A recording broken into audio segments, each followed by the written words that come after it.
Welcome back. My name is Chris, and in this video, we're going to be taking a look at some strategies for the NetSuite examinations.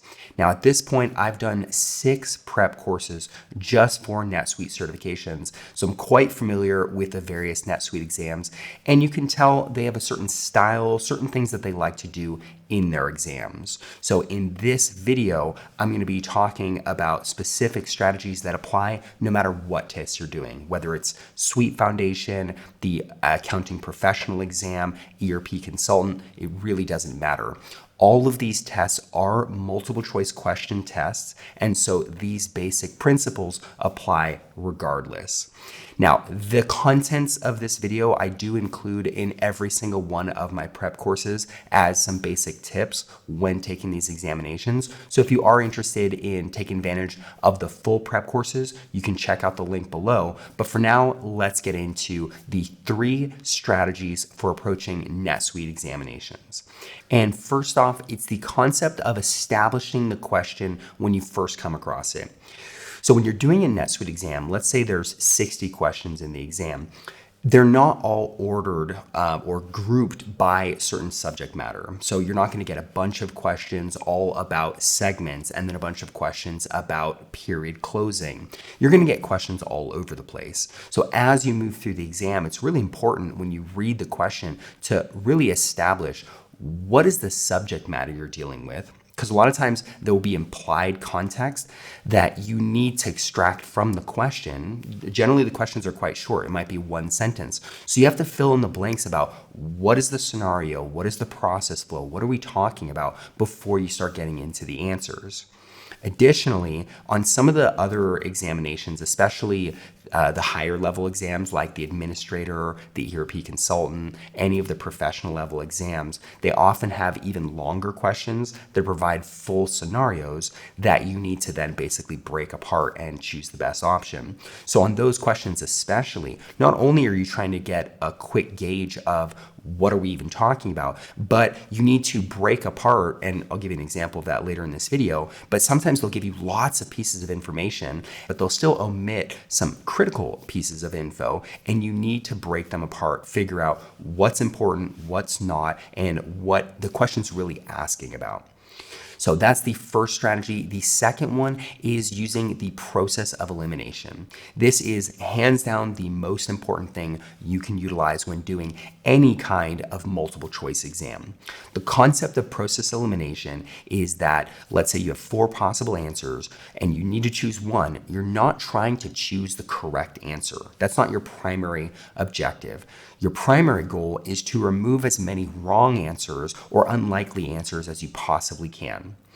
So as soon as you do that, you take what was, and let's assume you really don't know what the answer to the question is, you would have a 25% chance of getting that question right just with blind luck. But if you have the ability to go through the answers and say, I don't know which is the right answer, but I know that these 2 answers seem wrong, just based on the context. If you can remove 2 answers, you've increased the likelihood of guessing the answer from 25% to 50%. And that is really the entire point of these kinds of examination. It's all a probability game. Most of these exams have a 65% passing rate. So you're going to have questions that are easy to answer and you absolutely know the answer, but then there's going to be lots of questions where you're just not sure. If you can take those questions and increase your probability of getting them right to 50%, overall for the test, you really start to push that needle above the 65% passing mark, which is all that we're trying to do. So process elimination is a vital strategy. And honestly, of every single course I've ever made across the spectrum, not just prep courses, the number one piece of feedback that I've gotten from my students was the helpfulness and the use of process elimination to pass their exams. So that is one I would absolutely take to heart. And then the third strategy you should employ on NetSuite exams is to move quickly. Now, this one is more applicable on certain exams and less on other ones, especially some of the exams that are shorter, maybe only 30 or 40 questions. Those exams tend to have a little bit more time per question. So you don't necessarily have to move quite as quickly. But on some of the exams, especially ones like the ERP Consultant or even Suite Foundation, you are limited to maybe 1.5 or 2 minutes per question. And especially for some of the harder tests, the questions can be very elaborate. So even 2 minutes might seem like a lot, but it can actually really get away from you when you're going through some of these tougher questions that have 2 paragraphs for the question and then pretty long answers as well. So what you want to do with this, the whole point of move quickly, it's not just that you want to move fast through the exam, but when you come across a question you're not sure about, or it's just a topic you're completely unfamiliar with, you don't want to get stuck on it. So let's say you have an average of 1.5 minutes per question. If you see that you're spending 2 or 3 minutes on a question and you haven't gotten to the point where you're able to just put down a confident answer, you want to put down something, select some kind of an answer, and then move on to the next question. The point is, when the timer goes up on the exam, you absolutely have to have put some kind of answer down for every question. So if there's, let's say, 60 questions in the exam, as long as those tougher questions, you can put something down and move on to what are most likely the easier questions after you skip the tougher ones, that allows you to get to the end of 60 questions. Let's say you've got maybe 8 minutes left. Now you can double back on some of these harder questions and see if with the now change in time, you're able to now approach these a little bit differently. Worst case scenario, the hardest questions that you really didn't know in the first place, those are the ones you have the lowest probability of answering. That was a fact from the beginning, but now you had the time to spend on some of the more moderate or easy questions that you have a higher probability of answering. So it's that whole process of don't get stuck on a question, answer the easy ones, take the time on the easy and the intermediate questions, and on the hard ones, put something down and move on. Double back on them at the end. So those are the 3 primary strategies that you want to employ. Now let's take a look at a few practice questions from the Suite Foundation exam as well as the ERP Consultant. And let's try to utilize a couple of these. Now the move quickly, that's something you really just need to do in the exam itself. I want to take my time when I walk through these to make sure you understand exactly how I would use these tools, specifically the first and second, which is establish the question and use the process elimination. So with that in mind, let's take a look at these questions. All right, so here we are in the Suite Foundation exam, and this first question we're going to look at is number 14. So first things first, we're going to establish the question. Which restrictions can apply to records on the Home Set Preferences Restrict View tab? Okay, well, this is a pretty easy one to establish. It's very short as a question, and the context is pretty in our face. It's talking about preferences, and it even explicitly tells you where the preference would be. But let's assume for the sake of this that we are not familiar with this preference. We just have some basic familiarity with NetSuite, and we need to now use process elimination to figure out what is going to be the correct answer. And we do need to choose 2. Now, choosing 2 options as opposed to 1 out of 4 just slightly changes the dynamics of things. And you're actually going to see on this particular question, we're going to use that 2 to our advantage. So let's go through the options. We need to find what restriction can be applied to records from this particular tab. Okay, and again, we have no idea what's going on. Let's look at the options. We've got period, okay, segment, location, department. Now, setting a restriction based on segment, now if you know what the segment is, which you should, a segment is also known as a classification in NetSuite, and that includes class, department, location, subsidiary. Those are the 4 segments, and you can make custom segments as needed. So segment's pretty broad, and segment seems very reasonable as something that we would restrict by. So that seems like something we would be fine with. Period, that's a little bit harder to say. Period is just a month, right? It's like a period in which you're going to be closing out the books for. So maybe you can restrict something by a particular period. Let's say the February 2026, you want to do some restriction based on that. So A and B, we just don't know yet. Those seem fine. There's not something that immediately jumps out as wrong with them. But then we get down to C and D, location and department. Well, like I just said, those are both segments. They have that in common. So by process elimination, we went through A and B and we just weren't sure on that. But then we get to C and D and we can see that these 2 things are like siblings. And that immediately, again, we're going to use that choose 2 to our advantage. The fact that we have 2 options on the table that are basically siblings and then 2 other options, right there, it tells us that if there's going to be some kind of a restriction, odds are that if you could restrict, let's say by location, you can probably restrict by department as well. So we've now kind of split the question or the answers in half. The odds that it's going to be, well, for example, the potential of it being segment and location, considering that location is a segment, that seems insane. There's just no way that could be. Same with segment and department. So that's not a combination. Similarly, having period and location, but not period and department also seems pretty unlikely. So we have the option where we can either go with location and department, which are little siblings, or we can go with period and segment, which really have nothing to do with each other, but at least they're different than location and department. So if I came across this, I would go, okay, process elimination. I would eliminate all those other combinations that we just talked about. And I'd say my options are either A and B or C and D. And if I have to choose between those two, I'd say A and B is a weaker option. So I'd put that off to the side. And by default, I would go with C and D, even if I have no idea if you can in fact restrict by location and department.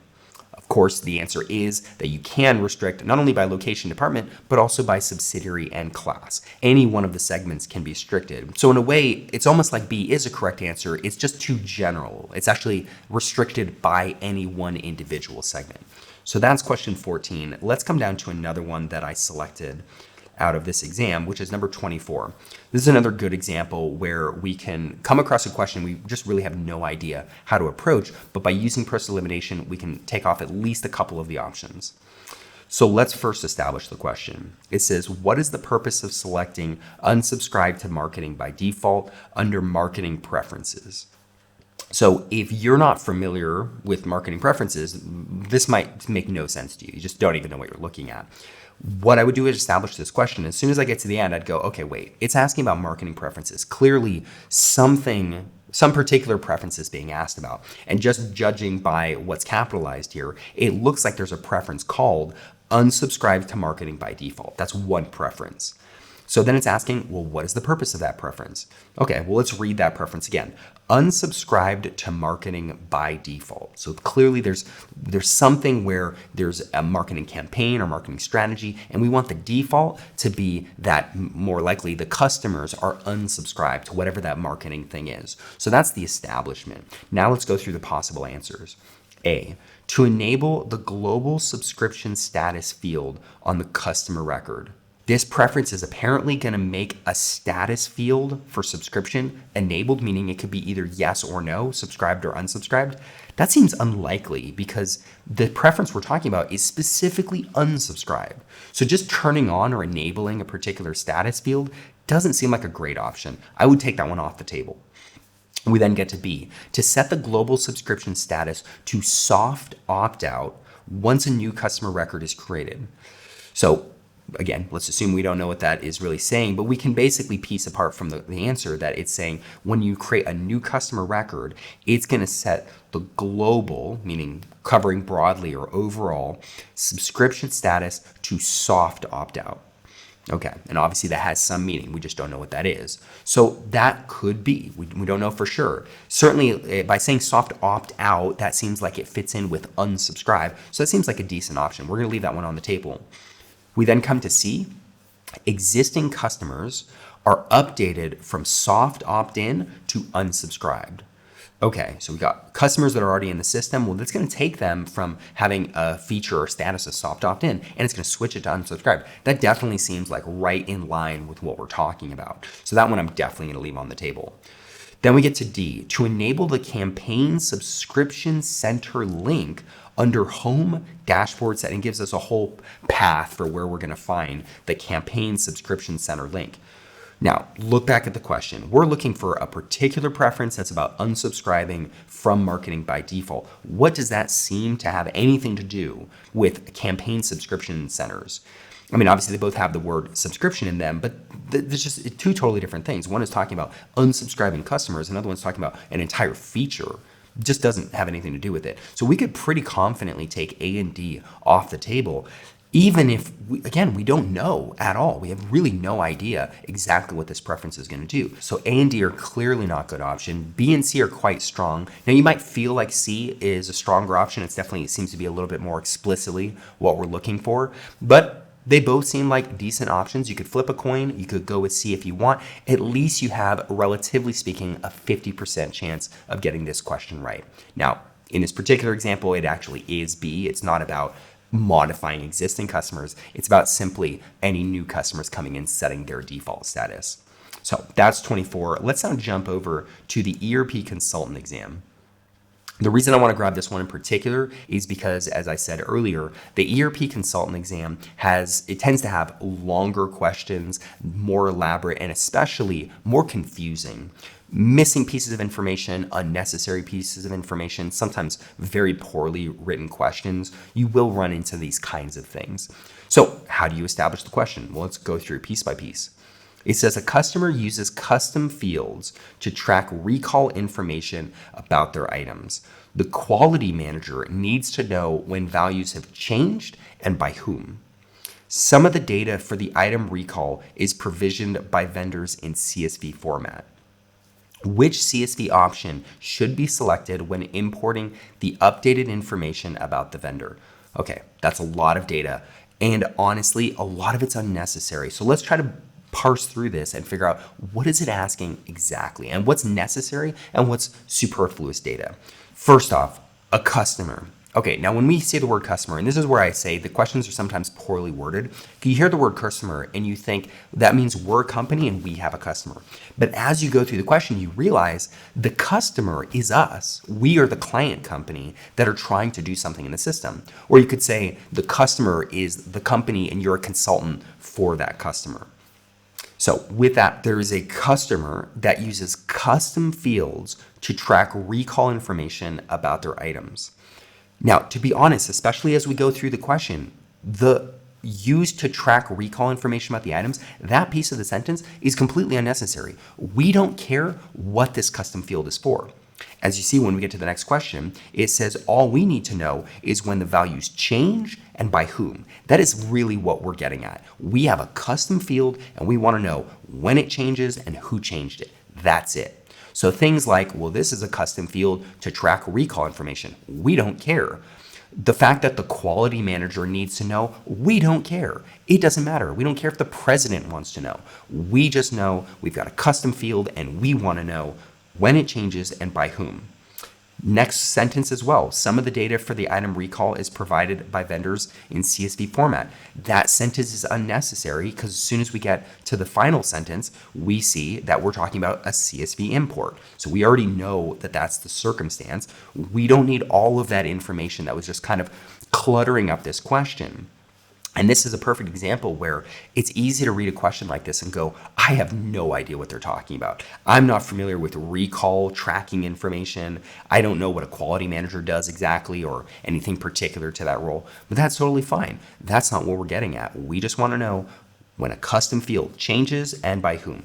That's it. So good. What options would facilitate that objective? Good. Now let's go through the answers utilizing process elimination.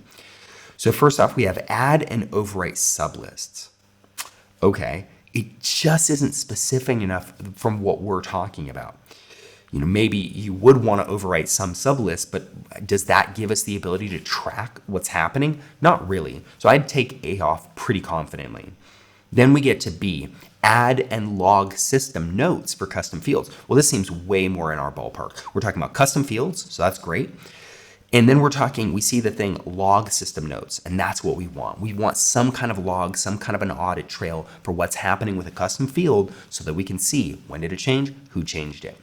Now, the add element is interesting. This might be a little bit harder to break apart, but if you really look at the question, it's basically saying we've got custom fields and we're doing a CSV import to update the information. You can see that right here. It says updated information. We're not bringing in new records. We're updating existing records with new information. So when we look at that option, add and log, that implies that we're bringing in fully new records. So I would say that doesn't quite fit what we're looking for, but B definitely still seems like a strong option. If I go through C and D and they look like they're off in completely different areas, I'm definitely going to go with B. So then we get to C. Update and log system notes for custom fields. So this is exactly what we liked about B, but it's changed add, which was not great, to update, which is exactly what we want. So C seems like a very, very strong option. We're going to leave that on the table. Then we come across D, add or update and validate mandatory custom fields. So there's so many pieces about this that's just not relevant. Nowhere in the question have we established a need or anything about mandatory fields, nor are we trying to validate something. We're trying to track, not validate. So option D really just doesn't have any business with what we're trying to do. So A and D, clearly not correct answers. Now B and C, very similar, but C has that update element, which is a little bit closer to what we're looking for. So I would pretty confidently, again, with no understanding, if I had no idea of which one of these was actually even a feature in the first place, I would confidently take off A and D, and I'd say between B and C, I'm going to go with C. And of course, that is the correct answer. So those are a few test-taking strategies that you can apply when going through a NetSuite examination. If you found this video helpful, hit that like button, subscribe if you want to see more videos like this, and if you would like to take advantage of any one of my prep courses for the NetSuite certifications, you can find them down at the link below on my website. And with all of that in mind, I hope to see you in the next video.